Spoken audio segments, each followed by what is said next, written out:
दिल्लीमधल्या प्रजासत्ताक दिनाच्या परेडमध्ये अव्वल ठरलेल्या महाराष्ट्राच्या चित्ररथातल्या कलाकारांचा साताऱ्यामध्ये सत्कार करण्यात आलाय।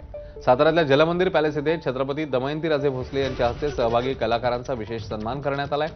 यंदाच्या 26 जानेवारीतील परेड संचलनात पश्चिम महाराष्ट्रातील गणेशोत्सव चित्ररथाने प्रथम क्रमांक मिळवलेला मंत्री आशिष शेलारांच्या संकल्पनेतून आत्मनिर्भर भारत या विषयावर हा चित्ररथ साकारण्यात आला होता।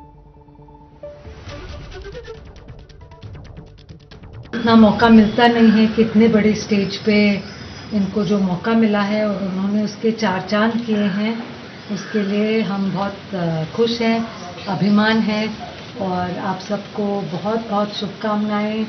और हमारे इस टीम को जो सतारा, सांगली, कोल्हापुर से ये मौका दिया उसके लिए आशीष शेलार साहब को और जो कल्चरल सब देखते हैं स्टेट का और कंट्री का, तो उनको बहुत बहुत हम धन्यवाद करना चाहेंगे।